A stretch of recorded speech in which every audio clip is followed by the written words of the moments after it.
Hey, do me a favor, look at this. Yeah, kinda boring, not much going on, I'm already bored of this. Alright, now look at this. I would die for that, man. Video game grunts are the funniest thing, cause most of the time they're complete cannon fodder that you mow through hundreds of without a second thought. But the second you give them a shred of personality or a scarf, they become a fan favorite. We need a fourth character for Kirby's multiplayer. We already got Meta Knight and Dedede. How about this? What, the Waddle Dee? No one wants to play as him. Ah, not just any Waddle Dee. I think this has something to do with how much we see these guys, that we get attached whether we realize it or not, and then when we actually get a reason to care, we jump in whole hog! The most beloved Mario RPG's entire party is made up of random enemies, but they're in funny hats. The Dragon Quest slimes are so beloved that they made them real and then welded a game controller to them. And the Mets from Mega Man are so great they managed to survive hundreds of years and 2 different timelines. And as Bakugan has proven, if you're popular enough, you can get a video game based on you. Now, video games all about grunt characters are a bit tough to come by. They exist, but they rarely make their way to consoles. If you really want to stretch the definition of a grunt, you could probably count Captain Toad's Treasure Tracker, but that's probably the most high-profile one. There is one prominent example of a random mook who ended up getting so popular that he got his own game franchise spanning the Game Boy, NES, and SNES, but whose SNES outing is one of the best games the console has to offer. All based on this guy. No, not him. Him.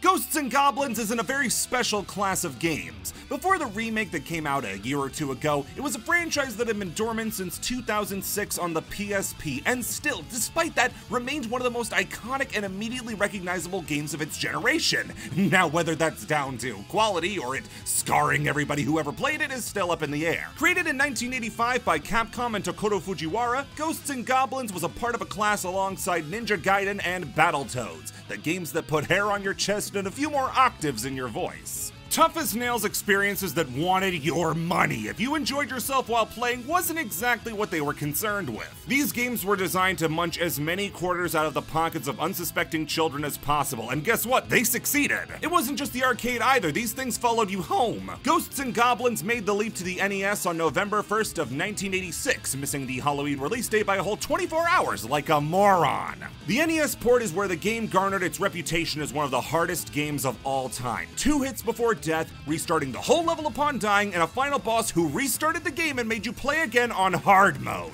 Despite seeming to have a personal issue with everybody who picked up a controller, Ghosts and Goblins sold phenomenally and became an institution in the discussion of the hardest video games of all time. That seems to have gone away somewhat in the age of developers getting into a game of chicken with each other to make bosses so hard they're close to breaking out of the TV and having a swing at the player, but Ghosts and Goblins will always stand as the game at the beginning of the hard for the sake of being hard movement. One of the most famous things to come out of the game was one I don't really think anybody saw coming.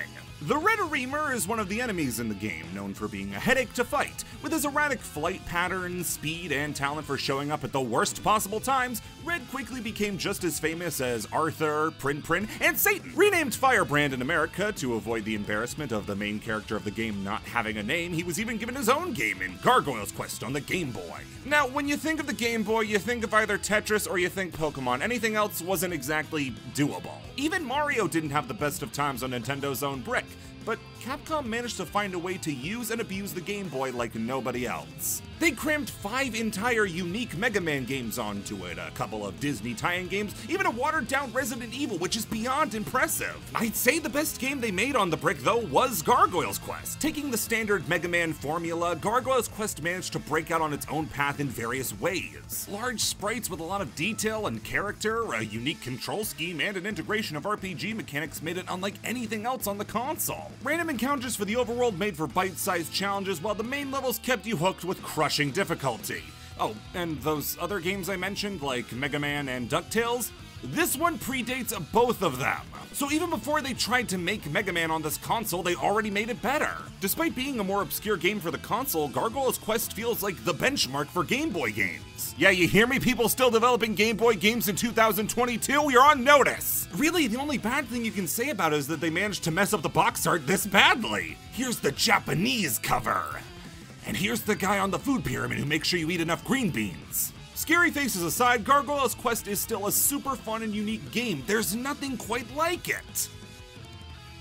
No, except for those two. Gargoyle's Quest 2 was released in 1992 and is where they took the kitty gloves off. No more little gray bricks in a slightly bigger gray brick. They had the full power of the NES to work with, and they put all 8 of those bits to good use. It's really easy to call Gargoyle's Quest 2 a better version of the Game Boy game, and that's because it is. Everything 1 does, 2 does even better. The graphics are some of the best on the NES, the RPG elements are more fleshed out, with a more full overworld with no random encounters and hidden secrets all over the place, and platforming levels full of challenge and charm in equal measure. Like how the original pushed the Game Boy to its limits, Gargoyle's Quest 2 pushed the NES as far as it could go, something that Capcom had gotten really good at by the end of its life cycle, and delivered yet another unmissable experience that I'm positive everyone missed. Yeah, Ghosts and Goblins wasn't exactly up there with Hulkamania and Shrinky Dinks back in the 80s, so a spin-off starring some guy didn't exactly light up the sales charts in the West. Now, it clearly had appeal, otherwise there wouldn't have been a 2, so there would be one last shot at the franchise come 1994 on the SNES with Demon's Crest. Why the name change?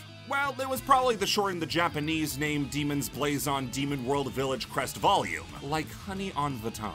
Now, did this game sell well enough to save the franchise?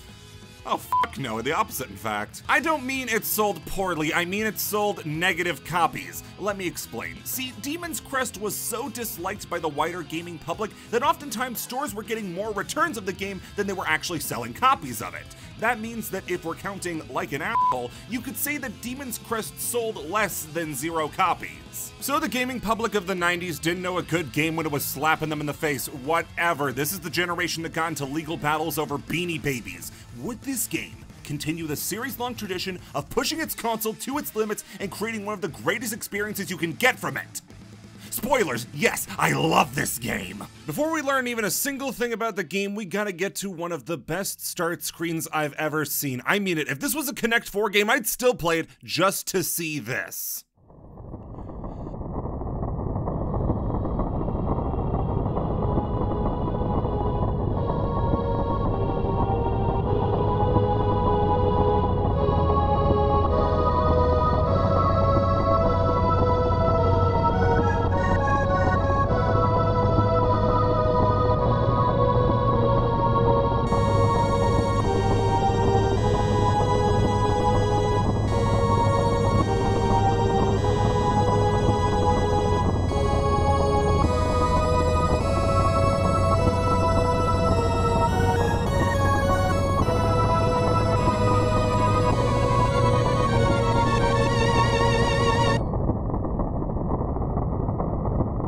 Aspect of the Gargoyle's Quest games I didn't touch on was the story. It was mostly told in those big, beautiful text walls, with number 2 acting as a prequel to the first game, predating Five Nights at Freddy's by a good few decades. Demon's Crest, however, tells its story with these lovingly crafted scenes, showing how one day magical stones fell from the sky and sent the demon realm into anarchy as monsters tore themselves apart to gain their power. Firebrand, seeing the sorry state that his realm had fallen into, decided to gather all the stones to stop the fighting.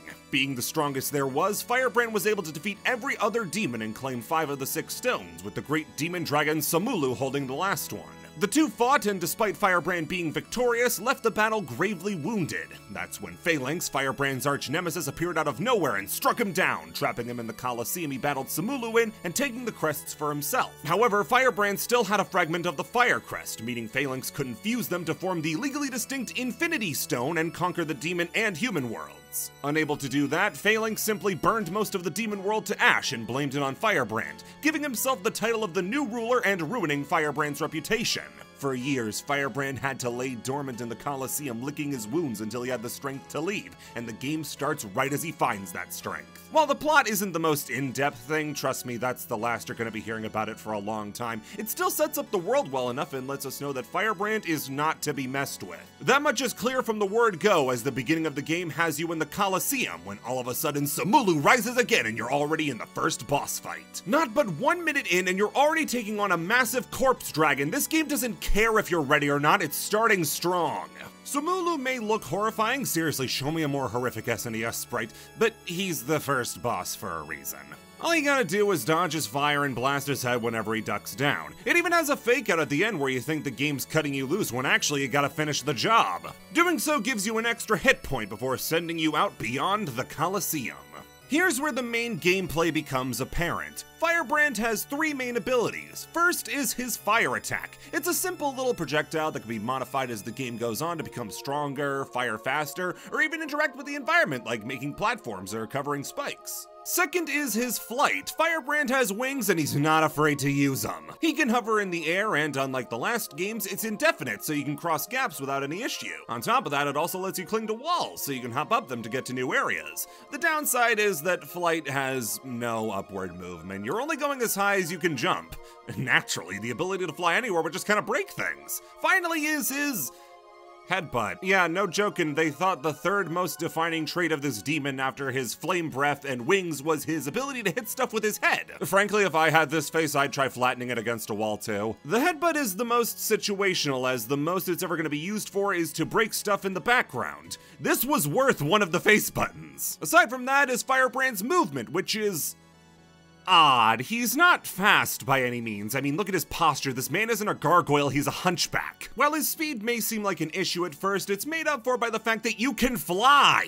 You're never really gonna be in a bad position when you can just fly away from the enemies, and the levels are all designed so that you're never at a disadvantage. They're all designed to get you used to and then test Firebrand's abilities. As much as this game may seem it, it's not a fast-paced run-and-gun game a la Mega Man X. This game is slow and methodical. You need to be observant not only to stay out of danger, but also look out for every trinket the game's hiding behind its back. Back to the level itself though, and the game perfectly sets you up for what to expect, having you battle enemies with both close-up and ranged attacks, but also scaling pillars and smashing statues for much-needed health. It's like chess in a way, putting yourself in the best position on any given screen to counter everything coming at you, from axes to platforms to clansmen. You really need to take in every bit of detail to stay alive. By the end of the stage, we square off with the next boss, the Hippogriff, and quickly learn that not all bosses are created equal. Hippogriff is going to be a common sub-boss from now on, and as long as you can dodge his dash, or not, and dodge his feather shot, or not, what? He'll be dead before you know it. The next parts of the level expand on what you've just learned, like having large pits to cross, or even a sheer cliff face for you to ride up.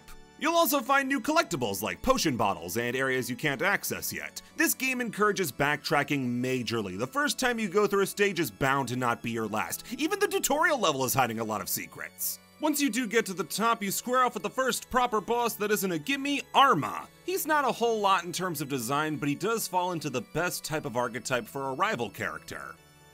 He's a shitheel. Oh, there's this new bird-looking guy. He doesn't seem like he should be too— Oh, fuck this guy. His fight is all about teaching you positioning and patience. Arma spends almost the entire fight in flight and will often be out of reach. This gives him opportunities to take pot shots with energy balls and swooping attacks. However, he'll descend whenever Firebrand is directly beneath him. Not only do you have to time it right to get him close enough to the ground to hit him, but also create enough distance to avoid the swoop, which comes out at various angles depending on distance. As the boss fight of the tutorial, Arma does a great job showing off the road ahead and how it's going to be hard, but not impossible. After promising to fight Firebrand again, he runs away and drops the Earth Crest. We have been dead for 20 years, and within 8 minutes of being awake, we already got a crest back. This can't be fair. After we're done with him, we get sent to the Overworld, a super beautiful Mode 7 showcase, which is actually our level select. Firebrand can fly all around the realm to find the level you want to play next, as well as villages and side games we'll cover in a bit.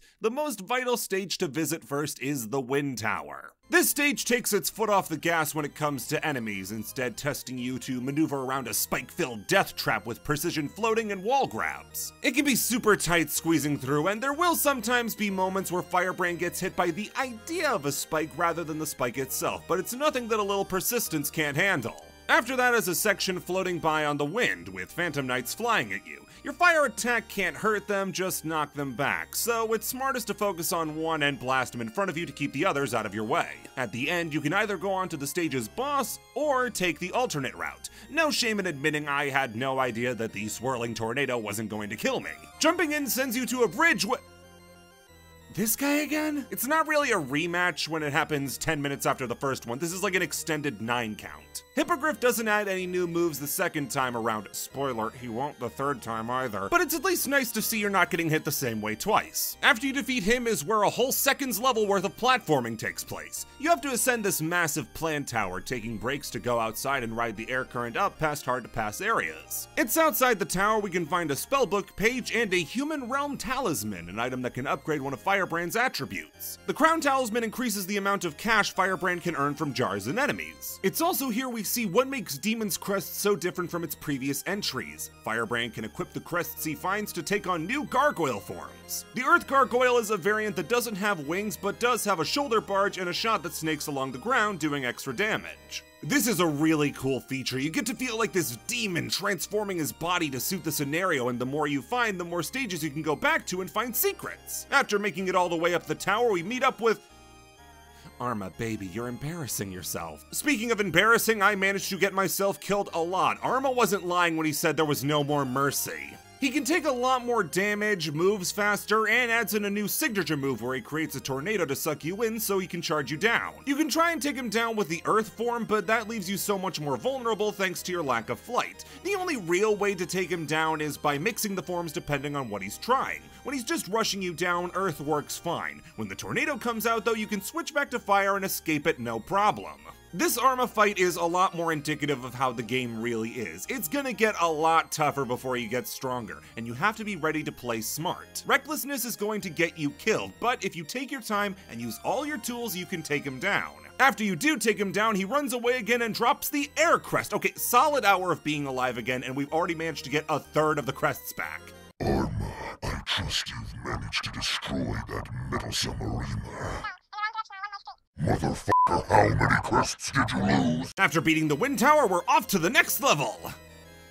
The Wind Tower, okay, you kinda have to go back through the stage since you only completed the secret route, now you gotta beat the regular route. You also get to see why this is always the first level you should go to, because the Wind Gargoyle just kinda power bombs most of the game's challenge. I'm so sorry. Wind Gargoyle loses the ability to cling to walls and can't headbutt like the fire form can, but gains the ability to ascend and descend at will. This makes travel trivial as you're able to just glide through stages with ease. Not just that, but his projectile is even better than Earth's since it's faster and deals just as much damage. If Earth wasn't given to you at the end of the tutorial, I'd say make a beeline for air every single time as your first crest. It doesn't invalidate the other crests or the levels for that matter. There are certainly situations where you'd much rather have the other abilities, but it's certainly the most versatile. Earth is a bit limited in its uses thanks to its lack of mobility, and another one later on is purely gimmicky, but air covers a lot of bases. It also happens to be great for the boss of the main route, Flyer. Here's where you learn that some bosses do indeed have weakness weapons like in Mega Man, and Flyer's weakness is the hurricane attack, which makes him an absolute joke. If you don't have it and try to go in with just the fire or earth crest, you're gonna have a terrible time since he can mostly block your attacks by spiraling around himself, and his attack patterns are really unpredictable. If you do tackle him with the air crest, he dies quicker than Babylon's Fall. Trust me, I know that's not a great joke, but I gotta get my digs in while I can. Babylon's Fall is going away! I wanna get at least a few more good kicks in! Beating him gives you the Fire Crest Peace Claw, which lets you shoot its spikes to cover them in a hardened magma and climb up them safely. That's all well and good, but I just got the air gargoyle. You can augment standard Firebrand's fire breath, but oftentimes they're really situational utility tools like creating platforms or letting you climb up spikes, but why would I do that when you can just use the air gargoyle? They're grandfathered in from the older Gargoyles Quest games, and it shows that they weren't really given enough attention to flourish next to the new gargoyle forms. If the forms each had these powers inherently, then it might be worth it, but as it is, the new forms just do their jobs but better. Enough doom and gloom though, we gotta get to the next level and to destroy Demon Town. There's actually a hub here where you can find various shops. There's a talisman reader who can tell you the ability of the talismans you find, a potion keeper who can fill the bottles you find in stages with various brews, and a spellcaster who lets Firebrand use different magics in a stage. All of these are super useful for understanding your tools or getting new ones. The potions range from simple health pickups, revives, or both at once. The spells though, are completely worthless. I never found a single use for any of them. They range from exit the stage, summon a little idiot that zaps your money in exchange for more firepower, or a screen nuke for just the screen that you're on with enemies that respawn. It's a crying shame that not one is useful, but if you ever get mad, you can just blow off steam and smash Firebrand's head through every window in the town. You know what, I take it back, this was totally worth mapping to a face button. The level proper starts in a flooded graveyard with statues spitting fire and ghosts flying in from all around. The Earth Gargoyle's shoulder barge can knock around the statues, and hitting the right one reveals a secret path. Down here is maybe the most upsetting SNES sprite I've ever seen, and that's including the Corpse Dragon, and tons of fire enemies that split off into a bunch of little flames when shot, as well as 100,000 bats that are either as flimsy as wrapping paper or come at you from the most awkward angles possible. This is made worse by the second leg where the stage gets dark and you have to light up torches to see. This is while giant stone pillars block the way, which you can only take down with the Earth Gargoyle, but the fire form can light the torches, and this sadly exposes another flaw. There's no quick change between your forms. You are going to that menu and swapping it manually every time. It can be a real hassle since it breaks the flow of things, but it's not the worst thing ever. If you aren't an impatient toddler like myself, it shouldn't ruin the game too much. Once you get through the labyrinth, you throw down with Ovenunu, a giant jelly cluster with eyeballs. The first phase is simply escaping from him in a long shaft, which is meant to be hard, but Air Gargoyle exists. Whoops. Once you reach the top, it sends out a bunch of eyeballs to try to kill you before sending out the main eye to take a swing. It doesn't go well. From there, you get the Buster piece of the Fire Crest, which is the most useful, seeing as it lets you break through bricks in the environment. We once again go back through the stage to get the prize at the end of the main route and get sent to less a graveyard and more a small plantation's worth of corpses. It's worth coming back to though because this stage shows off just how amazing the visuals are. The atmosphere of this game is on another level. Every background, stage, enemy, and gargoyle form is dripping with gothic beauty, disgusting gore, and horror tropes that come together to make such a cool world for Firebrand to explore. You spend the stage fighting off imps tossing skulls, flying ghost knights, and hands reaching out of the graves to try to hold you in place for more damage. Ghosts and goblins and the Gargoyles Quest games were never exactly scary. They were more so using horror elements, but not exactly to be scary. No, the difficulty was the scary part. It was more the cutesy horror that you'd see in a game like Kid Dracula or Monster Party. Can you imagine this guy on Playhouse Disney? Demon's Crest may not have the most flashy graphics in the world, but it's the sort of pixel art that stands the test of time and sets the standard for the whole console. Reaching the end of the stage pits you against Belth, and let me tell you, you're gonna want to have collected every upgrade you can up until this point because Belth doesn't mess around. He's easily the hardest boss of the early game. He may not be lightning fast, but he's just tall enough to get in the way of you flying over him comfortably. You can deal the most damage with the Earth Crest, but if you use that, you cut your mobility in half. He'll back you into a corner and keep you there by swinging his sword high to keep you on the ground. You not only need to use Earth to attack, but air for defense, as being able to soar above him is the only way you're gonna escape in one piece. It's gonna take a lot of tries, but it's so satisfying to see him crumble to dust. He gives you an extra hit point when you beat him, and it's on to the jungle stage. This is where you start to realize just how broken Air Gargoyle really is. Bramble patches are everywhere, with vines blocking off later parts of the level, which can only be cut down with a hurricane attack. It's just at the end of the first leg of the level that you find the secret path and descend into a dragon's grave filled with rising water to keep you from advancing, and weird anemones that spit out goo to let you cross spikes. Yeah, big problem with Firebrand, he can't swim.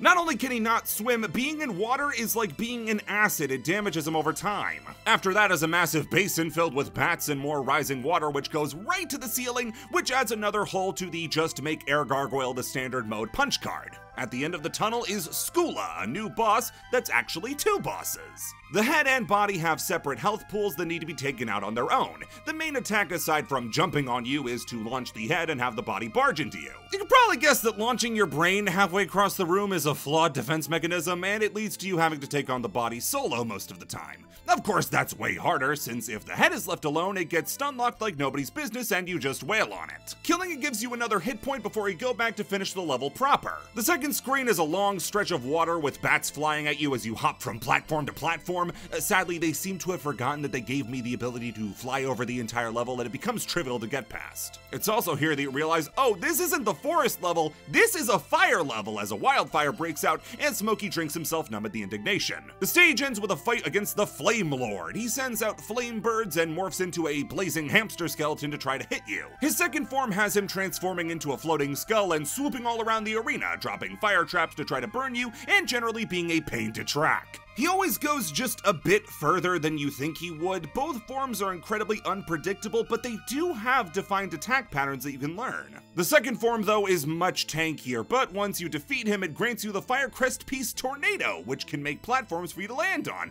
but we've been over this. The next level is the Water Palace. The first part of the stage is continuing to make me look bad for complimenting the level design. Trust me, there's a really cool stage that I'm flying over. There's not a chance to fly past anything, however, when you get inside the palace, as it's incredibly cramped, requiring you to fly past axe-happy goblins and to blow through statues for extra health. Once you reach the top, you have to race through a narrow hallway as a massive flesh beast named Crawler tries to eat you. Once he gets out, you have to face off with him, which seems nearly impossible at first since he has no weak spots, except when he's about to attack. Then the Earth Breath can make quick work of him. His main attack are these awful little flesh homunculuses and painfully lurching back and forth across the arena.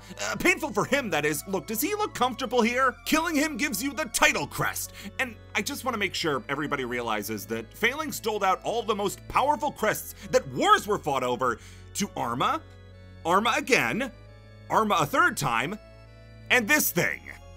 This was Phalanx's second most trusted warrior. The title gargoyle is absolutely pathetic out of water, but is the only form that can go into water without being hurt. It opens up the most different avenues in previous stages, as well as being a beast underwater. It has near limitless movements, a super strong attack, and the ability to swim in a straight line automatically by holding the shoulder button. This could have easily been the wimpiest power, what with it being waterlocked, but the fact that it's such a monster underwater more than makes up for the uselessness of it. The back half of the water stage is this annoying urchin hallway that gets you hit really often, sapping you of all your health, so by the time you get to the boss, you have no health. You need to be really precise to hit these fishmen, and then use the shoulder button swim to get through without hitting any urchins. You can also leave parts of the wall undestroyed to stand on, which massively improves survivability. I wish that any amount of health helped with the boss, however.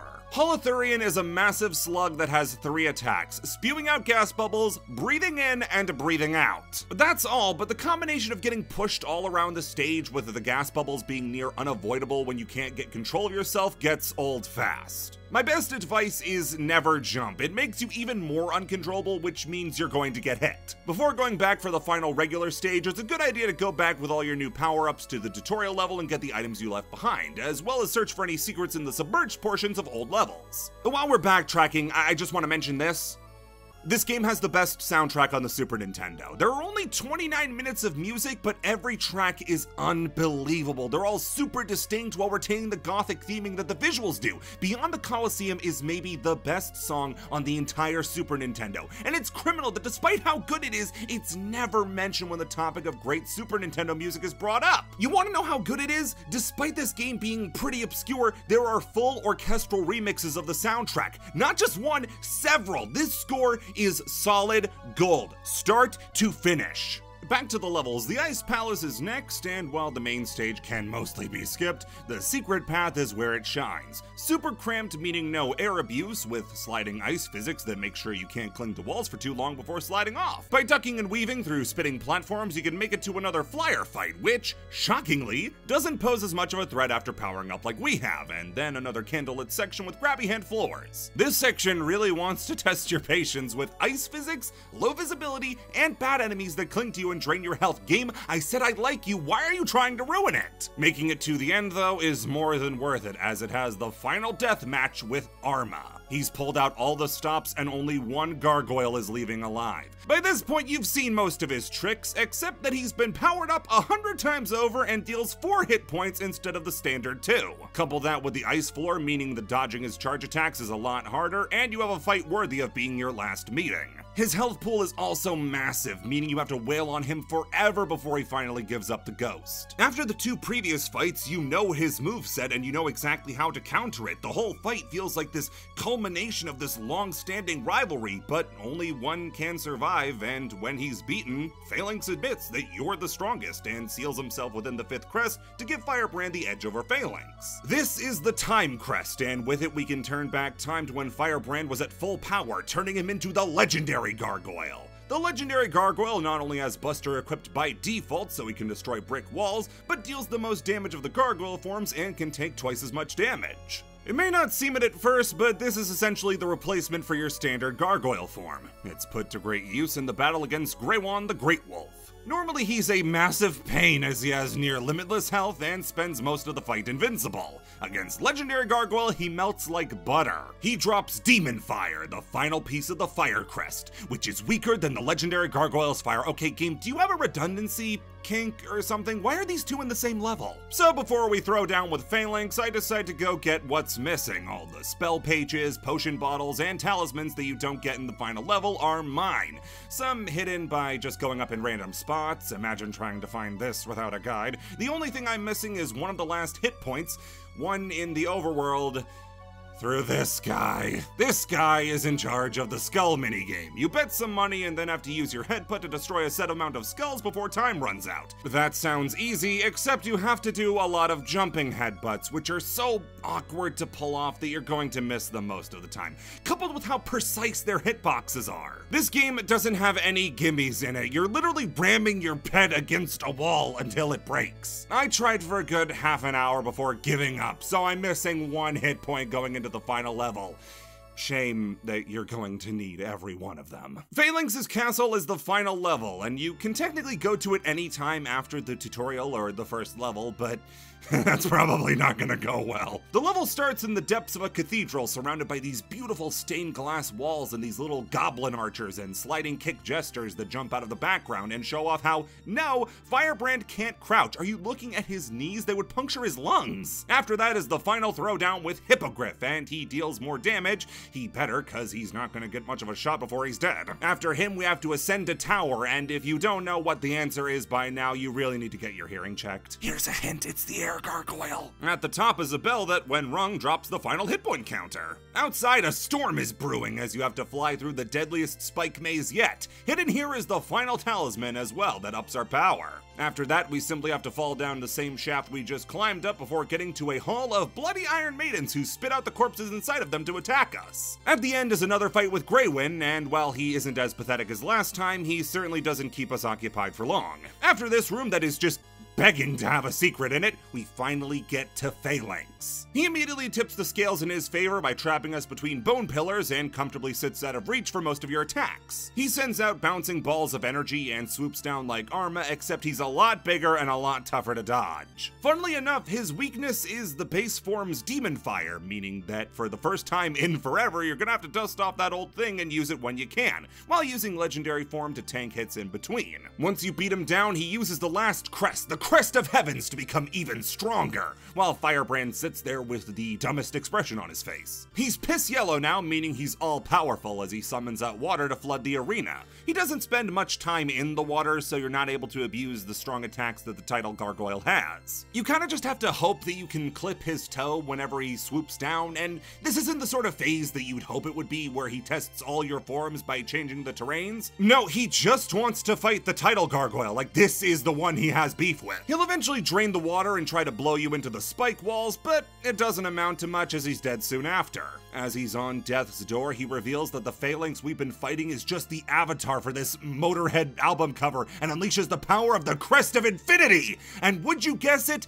The game saves the absolute worst it had for the secret final boss. Phalanx in this form is the truest definition of a damage sponge. He spends the entire fight nigh invulnerable to damage, only weak when he's about to fire his strongest attack at you, and you need to be standing in the way of the beam to get a shot at him. You have no footing with the platforms flying all around the place, and these platforms can be destroyed by the homing shots he sends out. There's arcs of lightning that cut off the screen, the floor is made of lava, but the worst part is his health pool. The legendary Gargoyle and Demon Fire do about 2 damage to him with every clean shot. These clean shots happening about every 20 minutes. The boss has 100 health, meaning that to beat him you need 50 clean shots on him, all without dying. You have potions to keep you alive, but minutes can go by where you don't even get the chance to land a shot at him, and there's always the chance that you're just gonna miss. It took me an hour to beat this guy, and it wasn't the good type of difficulty like Belth or Arma where you learn and improve. You're just trial and error running at the same problem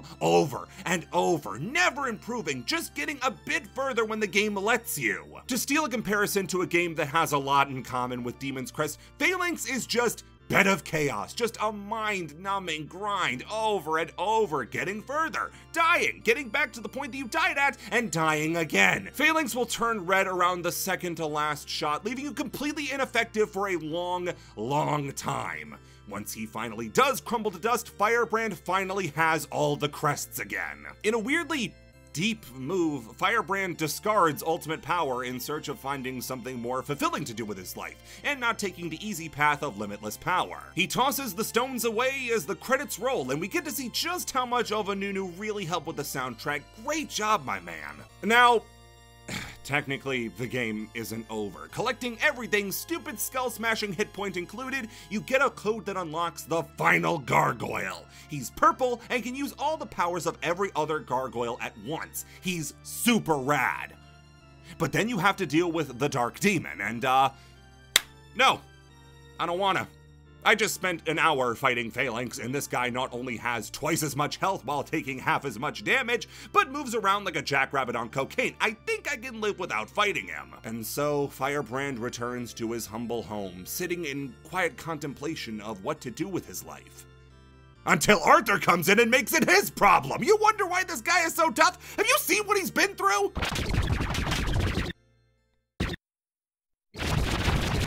There will be 17 Demon's Crest games if Capcom had honored the 2-year development cycle of the first 3 Gargoyles Quest games.